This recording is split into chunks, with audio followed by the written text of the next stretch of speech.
नमस्कार दोस्तों, बुद्ध धर्म हिंदी चैनल में आपका स्वागत है। अगर आपको ये वीडियो अच्छी लगती है तो इस वीडियो को लाइक करें और ऐसी ही अच्छी कहानियां सुनने के लिए हमारे चैनल को सब्सक्राइब करें। आज फिर मैं आपके लिए ज्ञान से भरी एक कहानी लेकर आया हूँ। आज फिर मैं आपके लिए ज्ञान से भरी एक कहानी लेकर आया हूं, जिससे जीवन का बहुत अच्छा ज्ञान मिलता है। आज की कहानी के माध्यम से आपको कुछ ऐसे तरीके पता चलेंगे जिनसे आप धोखा खाने से खुद को बचा सकते हैं। भावनात्मक रूप से कमजोर आदमी का लोग हमेशा फायदा उठाते रहते हैं। हम सब ने देखा होगा अपने आसपास जो भी इंसान नर्म दिल का होता है, यानी कि भावनात्मक रूप से करुणावान होता है, वह अपनी करुणा बस दूसरों की सहायता तो कर देता है, लेकिन बदले में उसे हमेशा धोखा ही मिलता है। तो क्या एक इंसान को भावनात्मक नहीं होना चाहिए? क्या उसे दूसरों पर भरोसा नहीं करना चाहिए? दूसरों की सहायता नहीं करनी चाहिए? क्या करुणावान और संवेदनशील होना गुनाह है? कोई गलती है? पाया तो यह जाता है कि कोई संवेदनशील आदमी दिल का अच्छा होता है, दूसरों की सहायता करता है, दूसरों का ख्याल रखता है, दूसरों से प्रेम करता है। प्रेम भी तो एक संवेदना ही है, वह भी तो एक भावना का रूप है। तो क्या प्रेम करना भी गलत हो जाता है? और यह तो आप सबको पता होगा कि प्रेम तो आध्यात्मिक साधना का एक बहुत महत्वपूर्ण कदम है। तो किस प्रकार एक इंसान समाज में संवेदनशील, करुणावान और दयालु यानी कि एक अच्छा आदमी बनकर रह सकता है, ताकि लोग उसका फायदा भी ना उठा पाए और वह अपने मन की अच्छाई, अपने मन की कोमलता, करुणा सब कुछ बरकरार भी रख सके।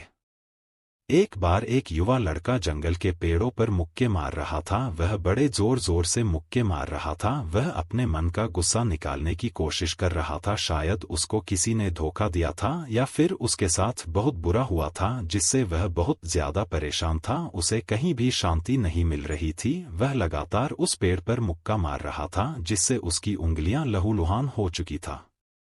उसी जंगल में एक शीतल पानी का झरना था। वहां पर एक भिक्षु रोज संध्या समय स्नान करने आया करते थे। यह उनका नित्य का नियम था। आज जब वह भिक्षु इस रास्ते से स्नान करने के लिए उस जंगल में आया तो उसने उस लड़के की हालत देखी। वह जोर जोर से चीख रहा था, रो रहा था और लगातार मुक्के मारे जा रहा था। उस लड़के के आसपास कोई मौजूद नहीं था। इससे उस भिक्षु को उस युवक की चिंता होने लगी। उसने सोचा कि कहीं मैं इसे ऐसे ही छोड़ दूं और कहीं ये आत्महत्या कर ले। तो ऐसे विचार आने के बाद भी वह कुछ नहीं बोला और लगातार उस युवक की तरफ देखे जा रहा था। भिक्षु एकदम चुपचाप खड़ा हुआ था। उसने युवक से कुछ नहीं बोला, कुछ नहीं कहा, बस वह उसको लगातार देखता रहा। कुछ देर तक तो उस युवक ने उस भिक्षु को नजरअंदाज किया, लेकिन कुछ देर बाद उसे अजीब सा लगने लगा। उसने सोचा, ना तो यह मुझे रोक रहा है और ना ही कुछ कह रहा है, यह तो बस मुझे देखे जा रहा है। इसका क्या मतलब है? बड़ा अजीब आदमी है। ऐसे ही विचार उस लड़के के मन में उठने लगे थे। जब कुछ देर बाद भी वह भिक्षु कुछ नहीं बोला तो लड़के ने अचानक से उससे पूछा कि महाशय, आप अपने रास्ते क्यों नहीं चले जाते? आपको क्या मतलब? आप खड़े हुए मुझे देख क्यों रहे हैं? भिक्षु ने बड़े शांत स्वर में कहा कि मैं तुम्हें रोक नहीं रहा हूं, तुमसे कुछ कह नहीं रहा हूं। तो मुझसे तुम्हें क्या परेशानी है? मेरे ही तरह है।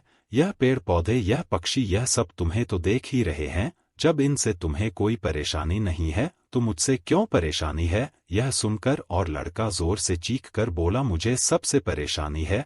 मैं सबसे नफरत करता हूं। यहाँ पर सब धोखेबाज, गद्दार होते हैं, कोई किसी का नहीं होता इस दुनिया में। और इस तरह बोलते बोलते वह फूट फूट कर रोने लगा और रोए जा रहा था और भिक्षु उसे देखे जा रहा था।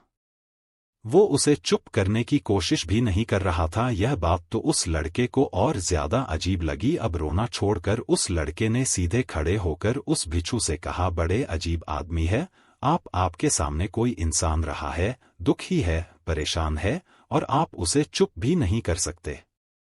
आपके मन में बिल्कुल भी संवेदना नहीं है। बड़े अजीब और कठोर हृदय वाले साधु हैं आप। आपको अपने साधु होने पर खेद होना चाहिए। और ऐसे ही ना जाने क्या क्या जली कटी बातें वो युवक उस भिक्षु को सुनाने लगा। कुछ देर बाद जब युवक की सारी भड़ास निकल चुकी थी तब भिक्षु ने बड़े ही शांत स्वर में कहा कि आज मैं तुम्हें कंधा दे सकता हूँ, तुम्हारे आंसू पोंछ सकता हूँ, लेकिन इससे तुम्हारी समस्या का समाधान नहीं होगा। कुछ देर के लिए तुम्हारा मन बहल जाएगा बस।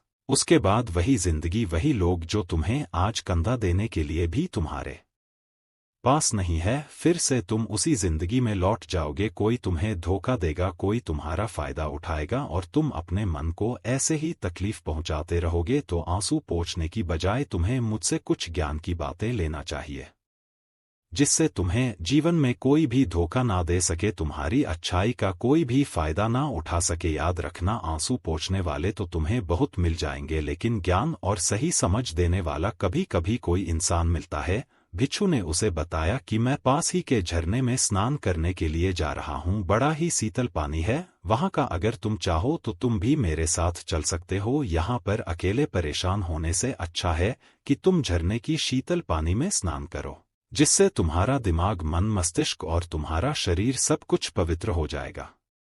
यह सुनकर वो लड़का उस भिक्षु के पीछे पीछे हो लिया। जंगल के बीचों बीच रास्ता झरने की तरफ जाता था। जंगल में सन्नाटा छाया हुआ था, उनके पैरों तले सूखे पत्तों की चरमराने की आवाज पूरे जंगल में गूंज रही थी। आज पूर्णिमा की रात थी और आसमान में चांद अपनी उजली रोशनी उस जंगल में फेंक रहा था। उस रोशनी में दोनों उस झरने की तरफ बढ़ते चले जा रहे थे। रास्ते में चलते चलते उस युवक ने उस भिक्षु से कहा कि महात्मन, आपकी जिंदगी मस्त है, आपको किसी चीज की कोई परेशानी नहीं है। आपको पता है कि दुनिया में कैसे कैसे लोग बसते हैं, कितने धोखेबाज, कितने मक्कार, और सबसे बड़ी बात, अपने लोग ही धोखा देते हैं, जिनसे हम प्रेम करते हैं, जिनको हम अपना मानते हैं। जब उन्हीं से धोखा मिलता है तो कैसा महसूस होता है। कभी कभी तो ऐसे लगता है कि भोले और दयालु लोगों के लिए यह दुनिया नहीं बनी है, ये धोखेबाजों के लिए है, मक्कारों के लिए है।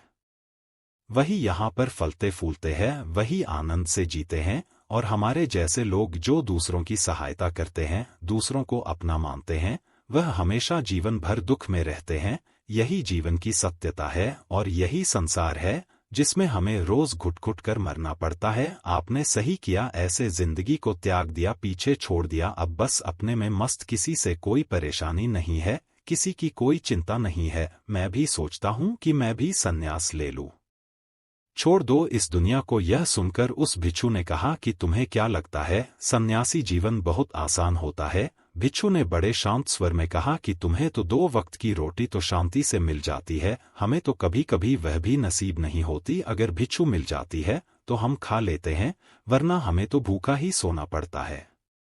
यही सन्यासी जीवन है, हमें हमेशा नीचे सोना पड़ता है, सिर्फ एक लंगोट में रहना पड़ता है, चाहे कैसा भी मौसम क्यों ना हो। तो यह सब तुम्हें आसान लगता है तो तुम भी सन्यासी बन जाओ। युवक ने कहा कि आप कहते तो ठीक ही हैं, संघर्ष तो दोनों तरफ है, सांसारिक जीवन में भी और सन्यासी जीवन में भी। वैसे सांसारिक जीवन भी अच्छा है, लेकिन तब तक जब तक घर परिवार में सुख शांति बनी रहे, धोखा ना मिले, हमारे लोग हमारा फायदा ना उठाएं, हमसे झूठ ना बोले, हमें धोखा ना दे, तब तो जीवन जीने का आनंद होता है, वरना तो जीवन नर्क हो जाता है। भिक्षु ने कहा, देखो, सन्यास अपने मन से लिया जाता है।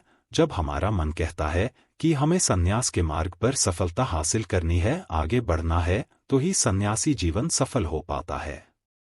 लेकिन तुम अपने घर से परेशान होकर, दूसरे लोगों से परेशान होकर सन्यासी बनना चाहते हो तो तुम्हारा सन्यासी जीवन भी कभी सफल नहीं होगा। इससे अच्छा तो तुम सांसारिक जीवन में अगर कुछ तरीके, कुछ नियम अपनाओ तो दूसरे लोग तुम्हें धोखा नहीं दे पाएंगे। सबसे पहले तो यह समझो कि धोखा उन्हें ही मिलता है जो भावनात्मक रूप से कमजोर होते हैं, जिनका दिल जल्दी पिघल जाता है, जो दूसरों को दुख में नहीं देख पाते। ऐसे लोगों के साथ धोखे होने की संभावना ज्यादा होती है, क्योंकि कोई भी आदमी अपनी परेशानी बताकर, अपने को दुख में बताकर तुम्हारा फायदा उठा सकता है। क्या पता वह झूठ बोल रहा हो, वह दुखी होने का अभिनय कर रहा हो, लेकिन आपको तो सच ही लगेगा और उसके बाद कुछ समय बाद आपको पता चलता है कि आपके साथ धोखा हो गया। उसके बाद आपका मन अंदर से टूट जाता है।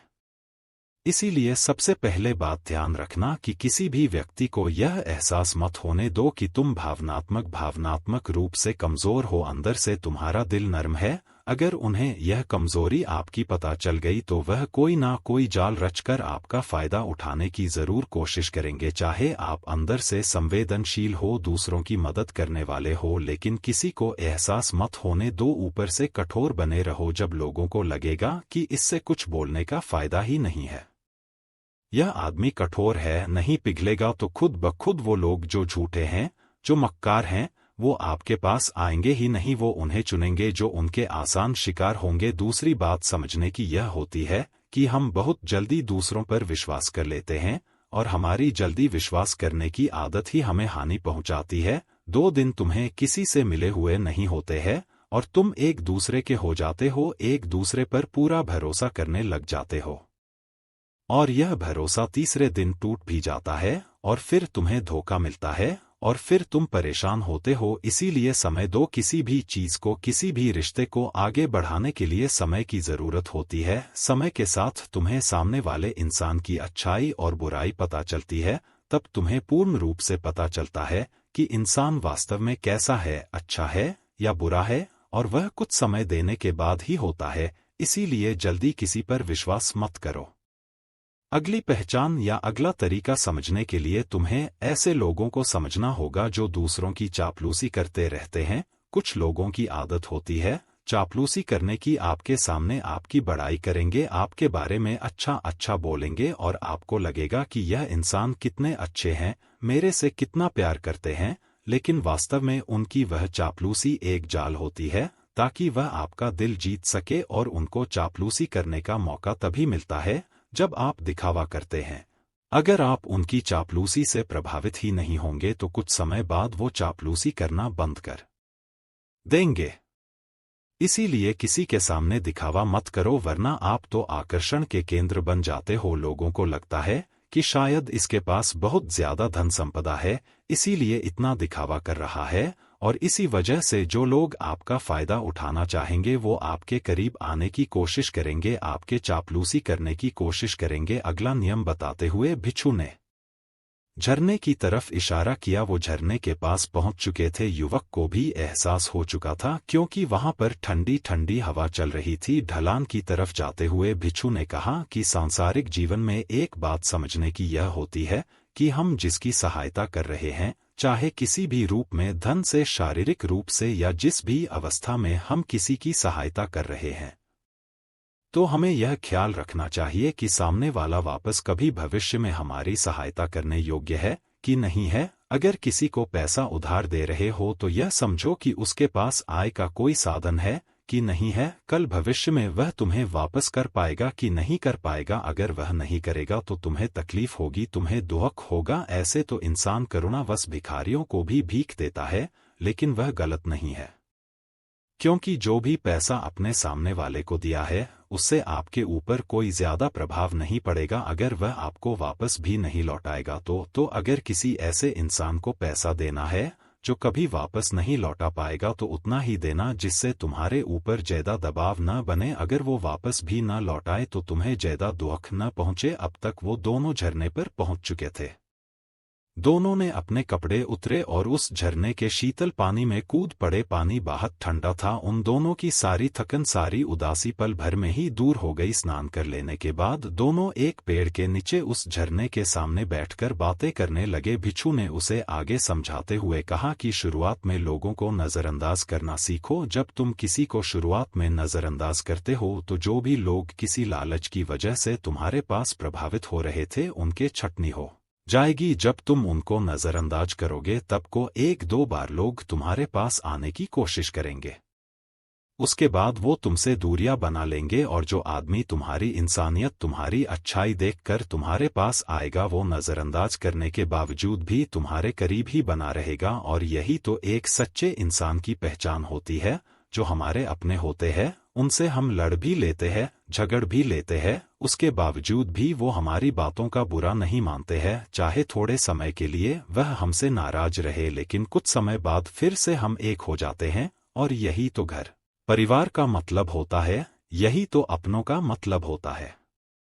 इसीलिए शुरुआत में अनजान लोगों को नजरअंदाज करना सीखो, इग्नोर करना सीखो, ताकि धोखेबाज मक्कार लोग तुम्हारे करीब ही न आ पाएं। अपने इस वार्तालाप को खत्म करते हुए भिक्षु ने अपनी आखिरी बात बताते हुए कहा कि ये आखिरी सीख सबसे ज्यादा महत्वपूर्ण है। सब कुछ होने बाद भी तुम्हें धोखे मिल सकते हैं, लेकिन तुम अगर अपने आँख और कान और अपना दिमाग खोल कर रखते हो, अगर तुम होश में रहोगे, ध्यान करोगे, तो तुम्हें इंसान की आंखें देखते ही समझ में आ जाएगा कि उसे तुमसे क्या चाहिए? तुम उसकी इच्छा और उसका स्वभाव उसकी आंखों में ही पढ़ सकते हो। लोगों की आंखों में, उनकी वाणी में, उनके स्वभाव में उनका सब कुछ दिखाई देता है, बस हम ही अपनी आंखें मूंद कर रहते हैं। दूसरे लोगों से जानो, उसके रिश्तेदारों से जानो, उसके परिवार वालों से जानो कि वह इंसान कैसा है, दूसरों के साथ उसका व्यवहार कैसा है, उसकी पड़ताल करो। जब किसी पर विश्वास करो, ऐसे ही किसी पर विश्वास मत कर लेना। अपनी पूरी संतुष्टि करना। अगर तुम किसी के साथ लंबे समय तक भरोसा करना चाहते हो, किसी के साथ कोई संबंध बनाना चाहते हो, कोई दोस्ती करना चाहते हो या किसी की मदद करना चाहते हो, तो इन सभी परिस्थितियों तुम्हें ये जरूर पता होना चाहिए कि दूसरे लोग उस इंसान के बारे में क्या सोच रखते हैं। इसके बाद तुम जीवन में कभी भी धोखा नहीं खाओगे और तुम्हें कभी भी धोखे की वजह से पछताना नहीं पड़ेगा। इसी तरह की बातें करते हुए भिक्षु और वो लड़का दोनों जंगल से बाहर आ गए, अपने अपने घर को चले गए। निष्कर्ष, कंक्लूजन। दोस्तों, कभी भी किसी पर भी भरोसा करने से पहले उसके बारे में अच्छे से समझो, जानो, समय दो, फिर भरोसा करो। तो दोस्तों, मुझे उम्मीद है कि आपको इस वीडियो से बहुत कुछ सीखने को मिला होगा। अगले वीडियो में मिलते हैं।